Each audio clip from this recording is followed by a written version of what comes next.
Hi and welcome. Are you required to co parent with a narcissist? Are you stuck in a high conflict, lengthy, costly family court custody battle? If this is you, you are not alone. Hi, I'm author Grace Rolson. I'm a mother survivor, coach, and strategist. And I teach moms how to position themselves for successful negotiations with a narcissistic ex. Not everything I teach will work for everyone at all times. There's definitely phases that we go through of healing and protection and empowerment, and then uh, being properly represented and knowing what we want. There's phases of our transformation. So if you don't know my story, after 12 years in family court and never getting to negotiation with a narcissist, actually enduring a high conflict custody battle in a 5-day trial, and being in court every year with my narcissistic ex, finally figured out a formula that worked for me. Don't know if it'll work for you, but I'm going to make this into a program, so stay tuned. But we do have to position ourselves for negotiations, because I did learn this. And if you take nothing else away from this presentation, is that you need to position yourself in a way that a narcissist would want to negotiate with you. So all the years that I countered him, counterparented him, stood up to him, um, pointed out things he was doing wrong, exposed him, that did not make it so he wanted to negotiate with me. So if there was ever a four-way with lawyers or ever mediation, he was always no to everything. And so just think, are you positioning yourself as his adversary, as his enemy? Unfortunately, in family court, the lawyers do pit the parties against each other, as it's, you against him. And that's not going to make for a healthy, cooperative, peaceful co-parenting. So lawyers and family court is all kind of part of the problem, that we are pitted against each other. It's, a mother against the father, a father against the mother, with children in the middle that are the collateral damage. So positioning ourselves as neutral, as friendly, as kind and civil, and creating goodwill can go a long way. That golden rule does work. It just might take a while. And I believe in planting seeds. And I teach that because we went from no contact and hate to peaceful negotiation. So after the 12 years of battle, where I lost my legal rights and lost 50% physical, and he changed her school and ended her therapy and removed her phone and removed her activities, I had to win things back with a different lawyer, and I had to chip away at it, use this different strategy besides backing up into the microscope of the family court strategy. So I do teach strategy and skillful means. So if you're watching this, you're probably one of the moms in my private Facebook groups. So after that, I went on to learn and educate myself. Knowledge can be power. And I found a formula that I put together that helped me get to negotiation table, build leverage, and then get everything I wanted, and get it all back from the narcissist himself, the remaining bits that I couldn't get from a judge. But I was about to get, because I had a documentation strategy, I had a new lawyer, I had a new position, I had a new lead, and I teach moms how to lead their lawyers with the wants. So before I begin writing my program of how I did this and transformed our circumstances from awful to amazing, I want this for all the moms watching. Regular child support, your kid has a regular therapist, all the activities, stay out of family court and the battles, be able to just cooperate with a narcissist. Can you imagine? I had to parallel parent with a narcissist for years, do my own thing, let him do his own thing. We were never in a position to actually get along. And so that positioning, and I call it framing when it comes time to write your 20 wants, needs, asks list. So I have them all now in different guides, how I did this, and I'm putting it together in a easier 1, 2, 3, because I had to like zigzag my way through this. So stay tuned for the 5 books. All of it's in my 5 books for moms. You can read 1 through 5 in order written to hear and understand my transformation. If you're on my Facebook groups, go to the media tab or read all the tidbits of wisdom one at a time. Try to digest. My main goal is for moms to save and safeguard their custody case and their sanity and enjoy their child's one and only childhood being the best mom that they can be. And so our focus has to be on that, not on destroying or defeating or winning against the narcissist if we have young, vulnerable children. So if we have young, vulnerable children, they have to be considered in this dynamic. So I decided not to go after the judges, although I did try to go after the GAL that was biased and paid off and unethical and unprofessional. But that only took me down a road focusing on all of the corruption or the incompetency of family court. So that took me into no man's land where I didn't want to be, fighting a war that I didn't want to fight. I wanted to just be the best mom I could be and try to protect my child and prevent child abuse. And the family court system is not in the business of child abuse prevention and protection. That's not what they do. It's what I learned. If you think it's something else, you can type it to me. I mean, we all have different experiences. So if you're watching this on YouTube, remember to like and subscribe. You can pause this, read my full disclaimer. It's not direct advice. This is shared survivor wisdom. I'm not a lawyer. I'm not a therapist. I'm not a DV counselor. Take what's helpful, leave the rest. If you are willing and ready to learn and do the work, I'm here to teach, coach, and mentor. My background is loving and leaving an alcoholic, breaking free of codependency, narcissistic abuse, trauma bonds. I did that in a book series, and then I went on to try to save my only child from her father and his abuse and neglect. And that's the 5 book series. So learn all you can because knowledge is power. My first book is Co-Parenting with a Narcissist, 7 Self Rules to Stay Sane. I dedicate that to a local mom who went through something similar. So if you're going through this, just know you're not alone. There are some survivors and SUR-THRIVERs out there. And we did find a way to get through. We came out smarter and stronger than before, and so did our kids. So that's your goal, is to grow from this. Don't just go through it. You want to read and listen and learn and heal and grow.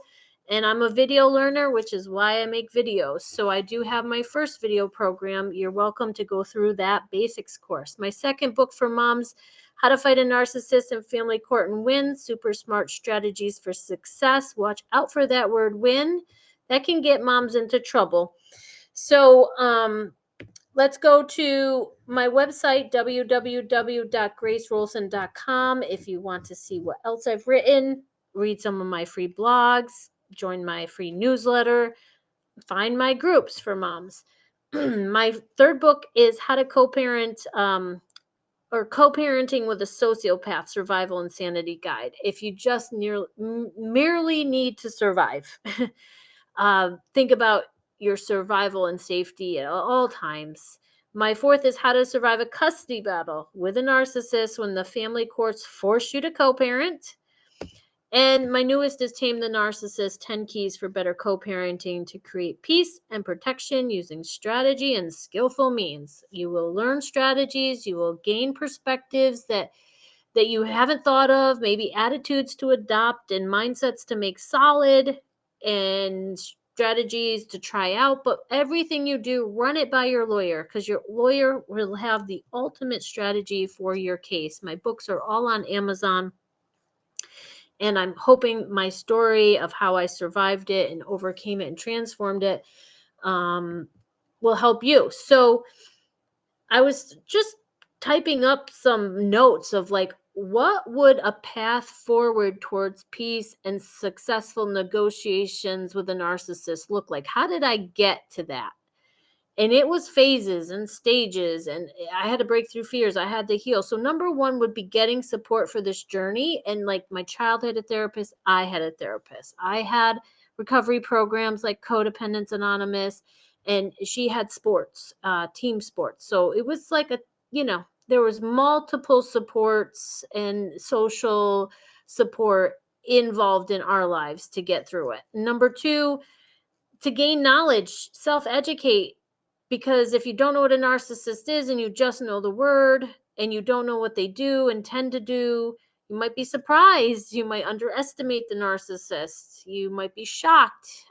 There's some grieving to do. There's some self-reflection. You might be angry at yourself for getting involved with this or not knowing, especially if you're a therapist and you could not see the diagnosis in your partner.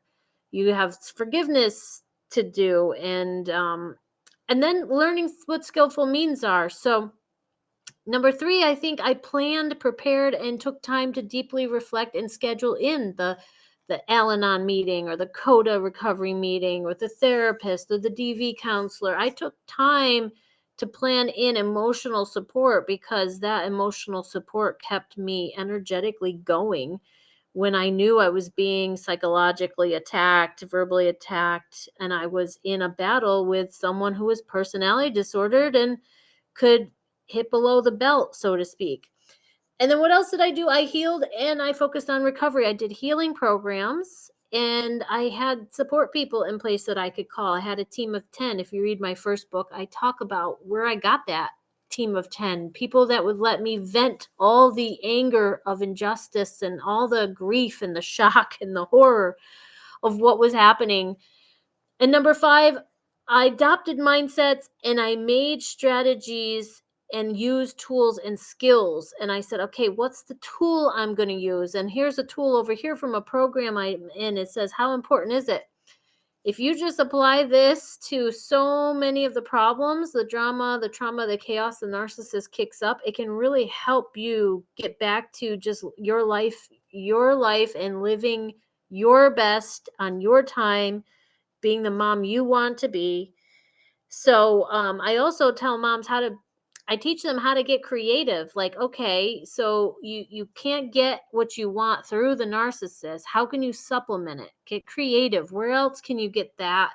If the narcissist says absolutely no to you, is there a different way, another way? I mean, you just don't want to keep going to the narcissist to get your needs met. It's just not wise. Or a child's needs met. Children actually learn this faster than we do. They know not to go to dad to get their needs met, and we send them to their dad to get their needs met and to speak up and use their voice. Big mistake. So you got to really carefully consider how you're guiding your child to get their needs met when their parent is a narcissist. They can be just emotionally like annihilated. That's what my daughter said. Now, number 6 is having the mindset to create peace and goodwill and stop being the TOB, the target of blame. And a narcissist usually doesn't take responsibility, has somebody to blame for all their problems. They're toxic blamers. So we want to stop being the target of blame and be the neutral person. And we can plant seeds in the narcissist's mind that we're not their enemy, even if their lawyer says we are and we've been put in that position. And number 7 is to lawyer up or find legal power. I have a 20-question Get the Right Lawyer guide where moms know what to ask. They go in prepared so that they can interview potential attorneys. And in the interviews, just ask the legal questions, not drama dump, not get sidetracked. And before that, it's really important to have a documentation strategy of what's most important in the case and have that going, like the 5 most important things to your custody case. And then to make a list of what you want, what your child needs, or what you're going to ask for from the judge. Now that creates leverage and that helps you lead your lawyer. So that list, and it is something I do in private sessions, but you can read that or watch that whole video on making the list and why we're doing it. And then number 10 is I didn't just make it and walk away. I practiced it. I looked it over. I got really strong in the list and I prioritized it. And then I framed it. I framed it in terms of not, I want this from the narcissist, I want child support. It was, well, the state guidelines are this way, and this is the way they set it up for the benefit of the child. I started reading my state's best interest factors and getting versed in them. So it became a whole strategy after I lost, because losing in family court was heartbreaking, demoralizing, humiliating, very, very painful. And if this is you, I hope you can recover and stage a comeback. That's chapter 8 in my first book. And if you see your case going in that direction, I hope you can pull a 180 and turn this all around using some of my encouragement and suggestions. And then you would lead your lawyer with the list that you create and start a court binder. I can't tell you, sometimes this big court binder and the things, they save you from scatterbrained. It you bring it to negotiations, it can scare the bejesus out of the narcissist to see how organized you are, because one of the antidotes or solutions to the problem is the narcissist is disordered and disorganized. And if we add and come with order and organize, they like to emotionally destabilize their targets. If we come emotionally stable and organized, it's very hard to throw us off, and we just stay focused on what the child needs. So that's number 13. Stay focused on what's most important and think of yourself as neutral, not as the enemy. And they can decide we are the enemy to destroy in their own mind without us doing it. They can just decide it was nothing we did. But how can we turn that if it's already happened? If you're already at odds with them and you've already nitpicked their parenting and they hate you for it, how do we stop that? How do we change? So the change begins with us, and we become the change that we want to see. Um, and then, the most important thing is that you love your child and you love yourself. Now that you're out of a toxic relationship, break the trauma bonds, heal. Start putting in boundaries with everyone that sucks energy or is an energy vampire in your life, and recover and become a stronger person. And then 15 is to be ready. So if the narcissist should decide they want half custody, you already have a list of things you're going to ask for too, which counters that. And I call it stopping the advance. It's sort of like a war you don't want to be in, and the opposition keeps coming forward. They want more, they want more, they want more. And we would give a little to appease and give a little more ground and give a little more ground just to shut them up. But then they're never happy. So if we start asking for things too, it stops the advance. There's other ways, other strategies to put hoops in place. Oh, you want that? Okay, well, take this parenting course or do this anger management class. Like, the lawyers can actually ask for the other party to do things to get what they want. And sometimes these narcissists just didn't want to actually put effort in. They just were not happy, or they needed an ego boost or something. I have a whole list on what drives a narcissist. It's a video. Look for that.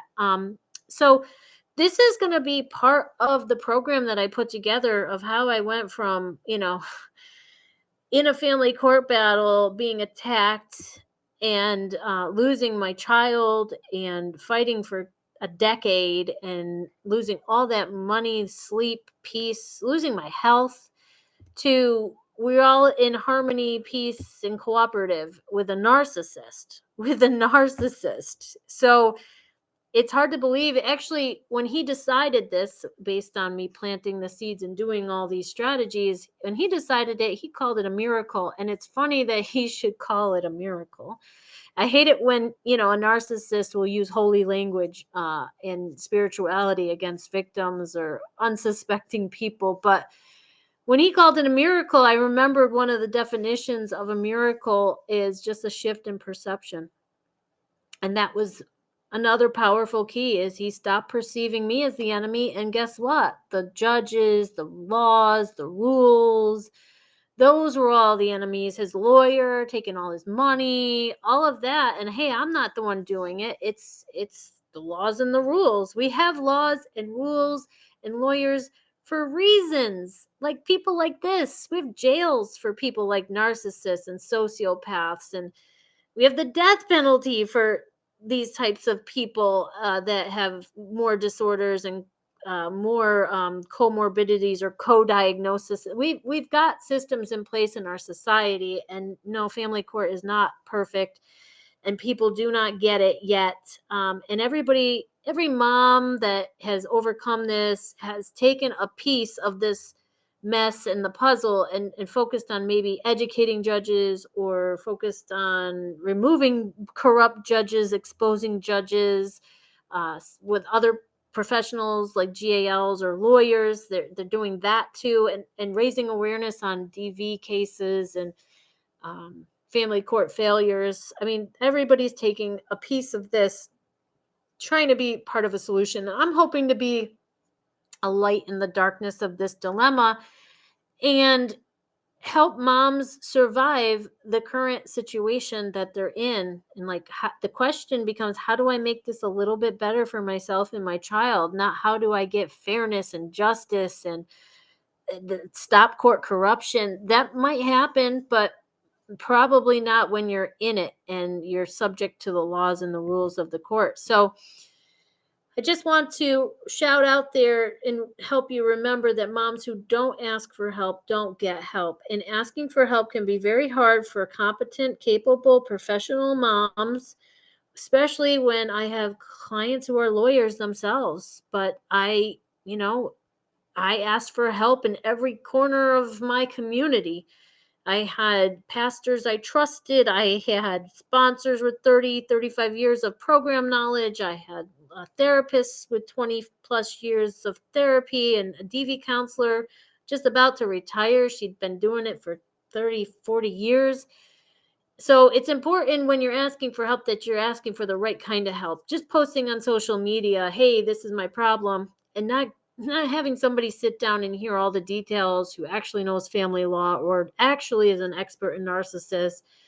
Getting a bunch of other victims to post their take on that could be very detrimental. I one time posted something about this was happening to my kid, and everybody said, report, report to CPS. What they didn't know, I'd already made 7 reports. So this was my 8th report, which made me look like a high conflict drama mom who's micromanaging and the helicopter mom. So that really did some damage. I needed to understand what rose to the level of severity to call Child Protective Services in the first place. And my perspective and what my tolerance was different than what a judge had seen and what their tolerance was, or even CPS cared about, being so overwhelmed with calls and other types of horrible cases. So remember to ask for help. If you want my first program, which is 11 videos, it'll help you understand that the narcissist has tricks and tactics and traps. You don't want to step in them. You don't want to be backed into any corners. You don't want to be manipulated. You don't want to get emotionally destabilized. So what do you need for solutions? Strategies, self-rules. Self-rules are the boundaries you make with yourself, not necessarily the boundaries you make with a boundary-crossing, personality disordered person. So we're applying common sense and logic. We're looking at the weaknesses and strengths of our case. We're gaining some skills, maybe using the tool. How important is it? Am I going to send a long text message to the narcissist of how he didn't get our daughter the right haircut? Or am I just going to let it go and learn to let go, forgive, move on? And because we do have the ability to change, endure, survive, adapt, navigate around the narcissist, neutralize the narcissist. We can love ourselves and our children, and the children are growing. They're going to outgrow this whole situation, and hopefully so do we. So find my Navigate the Narcissist down below. Come to my website. There's the free blog. Drop down brings you to co-parenting with a narcissist. I want you to have the peace and protection we have today. These are some of the blogs. There's the 20 Watts Power Tool. You can buy that separately and just focus on that. But make sure you buy the follow-up, which is about framing it. This is my Navigate Around the Narcissist and Neutralize the Narcissist free Substack email newsletter. Comes with a free podcast. For those of you who like to listen, those of you who like to watch, welcome to YouTube. If you're listening, thanks for listening. If you're reading, thanks for reading the blog. I'll have a new nonprofit foundation which puts child safety first, because an ounce of prevention is better than a pound of pain. It's for concerned mothers in custody battles with ex-abusers, narcissists, and my mission is to support and bolster motivated, protective, loving mothers. Look for this. Hopefully we can run a lot of support groups, regular weekly support groups with topics and tips and tools and strategies like I offer in my books. There's a video called Strategies for Dealing with a Narcissist on my YouTube channel for free. Look for that. It's short, it's sweet, it's to the point, and you're going to understand why strategizing can reduce your stress. And when you can lean back into a strategy, especially a documentation strategy, you can relax a little bit because you got it handled. You've got it in a cubby. It's there if you need to pull out the time he was late to the drop off and made you late to work. All that can be ammunition to use against him later. It can also be leverage if you're documenting without emotion, date, time, details, screenshot, evidence, that sort of thing. If you don't have a lawyer, I suggest thinking about getting one, getting free legal consults, finding lawyers, using my 20-question guide and finding lawyers you would hire if you needed to take out a loan, if you saw yourself losing, if you had to go to court. This can really empower you. Sometimes our custody case is only as good as our family law lawyer. Narcissists will lawyer up right away. They will lawyer up and start reciting a whole bunch of things wrong that they perceive wrong for them. And they'll start fluffing their feathers and talking about how they're such a great father or they're being mistreated, and they'll elicit sympathy and pity from us caring empaths or unsuspecting normal people. Neurotypical people will just eat it right up because it's impression management, and the narcissist really good at that. So you have to endure through all of those trials and tribulations. And really, it's the hero's journey. You're going through it and having to go into a battle you may not want to be in, but sometimes you don't have to battle if you gear up for war. And that's what I'm teaching, how to position yourself for successful negotiations with a narcissist, which doesn't mean finding some quick things to say back that are witty and clever that just push the narcissist buttons. Instead, sit down, reflect, and think. And if you don't know what could be on a list of what to want, which many of the moms I work with, they don't want anything. They just want their kids. They don't even ask for child support. Or they give up child support thinking the narcissist will go away. Read this or watch this video. It's a power tool. It'll keep you on track. You can lead your lawyer with it. Focus on what you do want more than what you don't want. Or if you are focused entirely on what you don't want, switch it, flip-flop it. The other thing is the list to leverage bonus guide that talks about framing it. So it's not you want child support. It's, well, the state believes that both parents should be supporting the minor child to the best of their ability and giving the child equal life, living status, and accommodations at both households. So they calculate something in these guidelines, and so the calculation will be about such and such. So framing it not coming from you, so you don't position yourself as the target of blame or the enemy to destroy. And unfortunately, I did that in the beginning. You can learn my curtain and castle method. Castle and curtain method.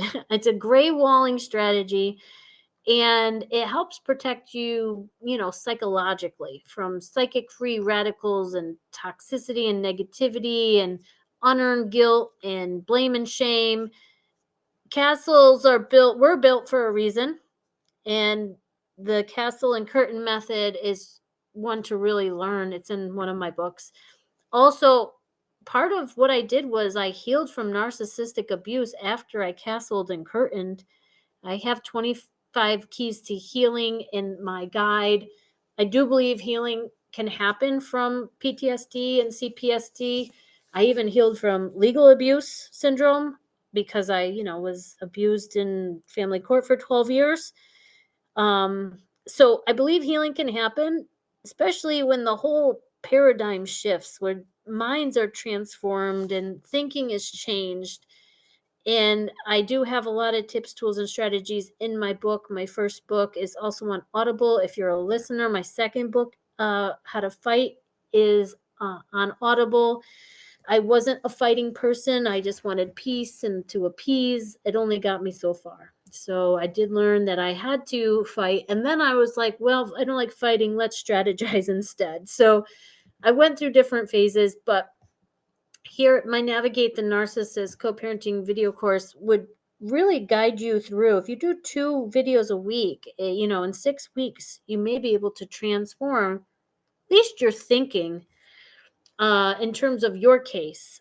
So be careful out there on social media. Find my blog for some samples. And remember to not let the narcissist terrorize you and make you like run off the chessboard. I know moms have left children behind because it's so awful when they come after you, but I want to help moms hang in there and then like fight if they need to fight or strategize if they need to strategize. So thank you so much for listening. Remember to like and subscribe. I'll see you in the next video, and look out for my new program that will be coming out soon. Thanks so much for watching. Remember to learn, heal, and outgrow that narcissist.